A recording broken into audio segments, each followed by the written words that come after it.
Alright, good morning. तो अभी मैं आपको एक न्यूमेरिकल करके दिखाऊंगा जो केस स्टडी है सीबीएसई बोर्ड के लिए। देखिए, केस स्टडी का जो पैटर्न है वो नया पैटर्न है और काफ़ी अच्छा पैटर्न है केस स्टडी, जिसमें आपको इन्फॉर्मेशन निकालनी होती है। राइट, एक काफ़ी बड़ा केस दे रखा होता है और उसके अंदर से आपको इम्पॉर्टेंट इन्फॉर्मेशन निकाल के कुछ सॉल्व करना होता है। तो ये जो टैलेंट है केस स्टडी को सॉल्व करने का, इसके लिए आपको प्रैक्टिस करनी है। बहुत इजी होता है क्योंकि हिडन कॉन्सेप्ट्स होते हैं जो ऑलरेडी आपको मालूम होते हैं by way of theory and other numerical practice. वही कॉन्सेप्ट्स जो है केस स्टडी में लगते हैं, लेकिन उनकी जो प्रेजेंटेशन है दैट इज़ वेरी डिफरेंट। तो इस तरह से आपको देखना है केस स्टडी को कि कॉन्सेप्ट सेम है लेकिन हिडन है, और थोड़ा सा उसकी जो प्रेजेंटेशन है क्वेश्चन की वो अलग टाइप की है, थोड़ा लंबा नजर आएगा, लेकिन काफ़ी इजी टाइप के क्वेश्चन होते हैं केस स्टडी के। तो आइए इस केस स्टडी को करते हैं। कैपेसिटर के ऊपर है और धीरे धीरे हम इसको अब पढ़ेंगे और पहचानने की कोशिश करेंगे कि कौन कौन से कॉन्सेप्ट इस केस स्टडी के अंदर यूज हो सकते हैं इसके आंसर के लिए। तो आइए चलते हैं केस स्टडी को पढ़ने और फिर सॉल्व करने। Thank you very much. Alright, तो आइए इस केस स्टडी को पहले पढ़ लेते हैं। A camera usually operates at 1.5 volt and this potential difference is not sufficient to emit light energy using flash। तो देखिए, क्वेश्चन जो है कैमरे के बारे में, और कैमरा जो है एक इक्विपमेंट है जिसके अंदर एनर्जी का कोई यूज हो रहा है। आपको पता भी होगा फ्लैश के लिए यूज होती है, और एक पोटेंशियल है जिस पे फ्लैश काम नहीं करती। For this purpose, the flash circuit of the camera has a capacitor that is charged to 300 to 330 volt using various electrical component। तो कैमरे की फ्लैश काम करे इसके लिए एक कैपेसिटर लगाया जाता है फ्लैश के सर्किट में, जो 300 से 330 वोल्ट तक चार्ज करा जाता है। अलग अलग इलेक्ट्रिकल कंपोनेंट्स, मतलब कुछ कंपोनेंट होंगे जो यूज करे जाते हैं। कैपेसिटर तो 100% यूज करा जा रहा है। अब देखिए, बोलता है if the voltage generated across the plates of the capacitor is 300 volt and the capacitance of the parallel plate capacitor used is 100 micro, then find the energy released when the trigger button on the camera is pressed. अब देखिए, बहुत सारे बच्चे इस numerical को जब देखेंगे तो वो इसकी जो प्रैक्टिकल लैंग्वेज है कि कैपेसिटर जो यूज हो रहा है प्रैक्टिकली एक कैमरे के अंदर, उससे बच्चे जो है काफी घबरा सकते हैं। लेकिन आप अगर शांति से इस क्वेश्चन को पढ़ें तो इसमें कोई घबराने की बात नहीं है। स्ट्रेट फॉरवर्ड समझा रखा है कि 300 से 300 वोल्ट पे, 330 वोल्ट पे जो कैपेसिटर है वो एनर्जी को रिलीज करता है। 1.5 वोल्ट जब लगा था शुरू में तो फ्लैश काम नहीं करती, तो फ्लैश को काम करने के लिए एक कैपेसिटर लाया गया, अलग अलग इलेक्ट्रिकल कंपोनेंट लाए गए, और जो कैपेसिटर है उसको 300 वोल्ट तक उसको चार्ज करा गया उसके, और उसकी कैपेसिटेंस दी हुई है, और फिर एक बटन दबाया गया जिससे कि एनर्जी रिलीज हुई। अब आप कॉमन सेंस लगा के देखिए कि जो आपने इससे पहले कैपेसिटर के बारे में पढ़ा है, अगर मैं बात करूं तो capacitor is also conserving energy, right. तो कैपेसिटर में जो एनर्जी कंजर्व होती है, अगर आप ध्यान से सोचें, जो आपने फॉर्मूला बेसिक कॉन्सेप्ट क्या सीखा है आपने, हाफ सी वी स्क्वायर, इसकी डेरिवेशन भी कई बार कराई जाती है, राइट। तो ये तो पक्का है कि energy stored in a capacitor is this. और यहां पे भी आप वर्ड देखिए, फाइंड द एनर्जी रिलीज्ड। तो इससे ना घबराएं कि कैमरा दिया हुआ है और आपको समझ में नहीं आ रहा। आप अपना जो है धैर्य बनाए रखें, माने keep your patience, maintain your patience, and ध्यान से देखिए कि कौन सा कॉन्सेप्ट, कैपेसिटर है, वोल्टेज है और कैपेसिटेंस भी दे रखी है। तो अगर आपको कैपेसिटेंस दे रखी है, आपको वोल्टेज दे रखी है, तो एनर्जी जो स्टोर होगी वही फ्लैश से रिलीज होगी। अगर आपको ये मालूम भी नहीं लेकिन एनर्जी लिखा है तो भी आप एनर्जी निकाल लीजिए। So energy which will be released when the trigger button is pressed is how much. आपने कैपेसिटेंस दे रखी है कि 100 माइक्रो फेरेड है, राइट। तो मैं लिख रहा हूं उसको।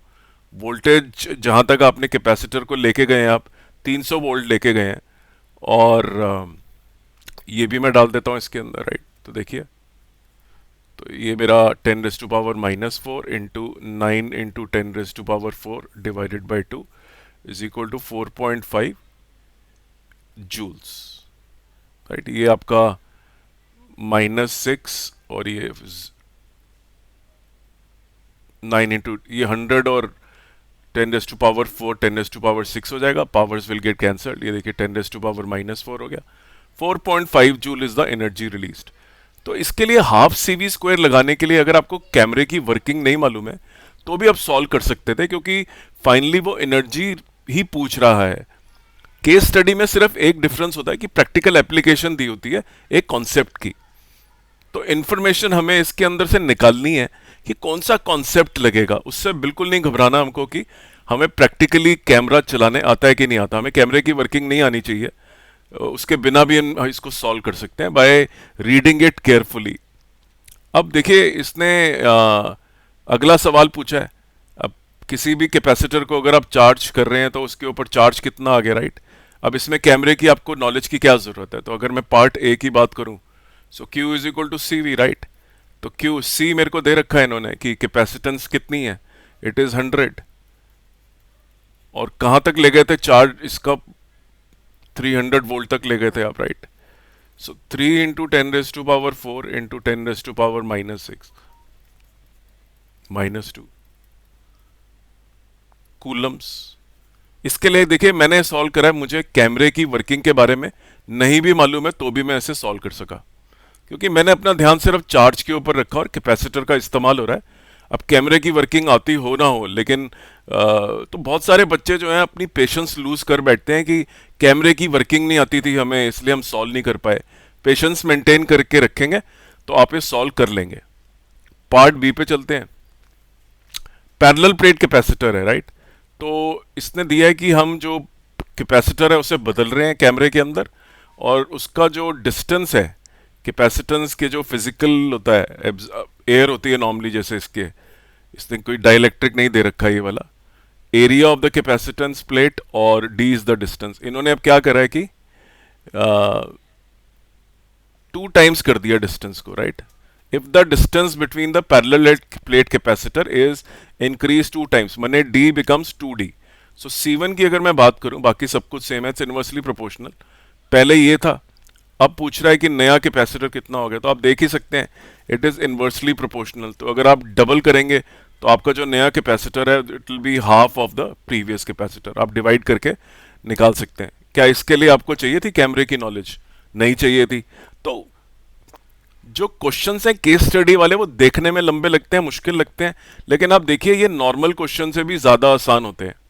तो आपको इनको इसी स्पिरिट में पढ़ना है कि हम कर लेंगे, हमें इससे बिल्कुल भी डरना नहीं है कि कैमरे की वर्किंग नहीं आती थी हमें इसलिए हम कर नहीं पाए हैं। Basic concepts of energy, definition of charge, capacitance के बारे में क्वेश्चन है और कुछ भी नहीं पूछा क्वेश्चन के अंदर। पार्ट नंबर सी की तरफ चलते हैं। अब देखिए कितने ही क्वेश्चन हम न्यूमेरिकल जो हैं वो कैपेसिटेंस के ग्राफ के बारे में सॉल्व कर लेते हैं, राइट। तो ये सी पार्ट में जाता हूं मैं। The graph shows the variation of charge, Q versus V का ग्राफ है। देखिए Q versus V, Q is proportional to V is the basic concept, और Q is equal to CV। C तो fixed होता है बिकॉज एरिया फिक्स्ड होता है, distance fixed होता है, डाइलेक्ट्रिक फिक्स होता है, राइट। तो capacitance is a constant of proportionality in the formula. तो जो स्लोप होगी Q वर्सेस V की, दैट इज C, राइट। अब देखिए ये C B ले लेता हूं मैं, ये C A ले लेता हूं। आप देख सकते हैं स्लोप A की ज्यादा है, राइट। वो ज्यादा बड़ा एंगल बना रहा है, ये छोटा एंगल बना रहा है। तो CA is greater than CB। But anyway देखते हैं क्वेश्चन क्या है। सबसे बेसिक बात ये थी कि हमें ये रूल मालूम था, और C जो है काम करता है एक कांस्टेंट ऑफ प्रोपोर्शनैलिटी का, और स्लोप से रिप्रेजेंट होता है। तो Q वर्सेस V ग्राफ हमें पहले से ही आता था कि इट रिप्रेजेंट्स स्लोप, इसकी जो होती है इट रिप्रेजेंट्स कैपेसिटेंस। सिनेरियो ए के अंदर क्या करा है इन्होंने, the space between the capacitor is filled with air. तो कैपेसिटेंस का जो रूल आपको मालूम है वो एप्सिलॉन नॉट ए बाय, मैं यहां सॉल्व कर लेता हूं, capacitance is given by epsilon naught A by D. ठीक है, सिंपल, राइट। और दूसरे केस के अंदर इन्होंने सिनेरियो Q जो है उसके अंदर इन्होंने कैपेसिटेंस बढ़ा दी है। आपको पता है जो कैपेसिटेंस, नई कैपेसिटेंस मान लीजिए C' है, आपने इसके अंदर कोई और मटेरियल डाल लिया तो ये बन गया K epsilon not A by D. मैंने कैपेसिटेंस बढ़ गई, कैपेसिटेंस बढ़ी, इसका मतलब क्या, स्लोप बढ़ी। अभी हमने पढ़ा था कि Q is proportional to V। अगर Q is proportional to V तो ग्राफ ऐसे होगा। अगर कैपेसिटेंस आप किसी मेथड से बढ़ा देंगे तो स्लोप बढ़ जाएगी, क्योंकि बढ़ी हुई स्लोप का मतलब क्या होता है, कैपेसिटेंस बढ़ी है। तो कौन सा सिनेरियो हो गया, देखिए सिनेरियो नंबर ए जो हुआ उसमें कैपेसिटेंस बढ़ी आ रही है, इसका मतलब उसमें डाइलेक्ट्रिक का यूज करा है। तो it represents scenario Q. Q के अंदर आप देखिए कैपेसिटेंस को बढ़ाया गया है विद द हेल्प ऑफ के टाइम्स कर दिया गया एक्चुअली। और दूसरे केस के अंदर है कि आपने जो कैपेसिटेंस को, जो एयर मीडियम रखा है बीच में, जो इंसुलेशन है पैरेलल प्लेट कैपेसिटर में, आपने इंसुलेशन में एयर रखी हुई है यहाँ पे, right, as a dielectric medium बोलते हैं जिसको। तो अगर आपने एयर रखा तो आपका कैपेसिटेंस की वैल्यू कम आई, तो आपकी स्लोप कम आई, तो ये एयर वाला सिनेरियो हो गया आपका, राइट। तो डाई इलेक्ट्रिक इंट्रोडक्शन से कैपेसिटेंस बढ़ जाती है, उससे स्लोप बढ़ जाती है। डाई इलेक्ट्रिक के बारे में भी जरूर पढ़ के जाइए। केस स्टडी अगर डाई इलेक्ट्रिक के बारे में आएगी, राइट, वो थोड़ी टफ टाइप की केस स्टडी हो सकती है। मेरे बहुत सारे वीडियो डाई इलेक्ट्रिक के ऊपर भी हैं।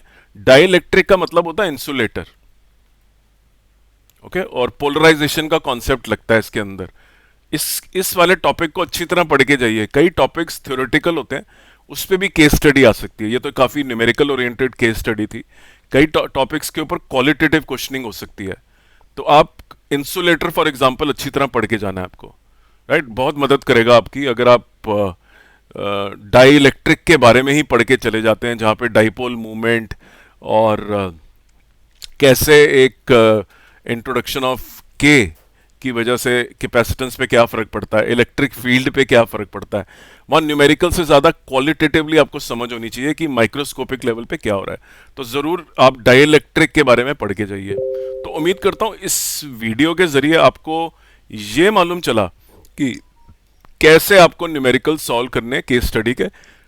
किसी को भी डरने की जरूरत नहीं है। केस स्टडी परहैप्स इजीएस्ट होती है, सिर्फ लंबी होती है, और उससे बच्चे जो प्रैक्टिकल उसके अंदर एस्पेक्ट्स लिखे होते हैं थ्योरी के, वो बच्चों को पता नहीं होते। कैमरा वर्किंग तो बोर्ड के सिलेबस में है नहीं, लेकिन उसके बावजूद भी ये हमने सॉल्व कर लिया है।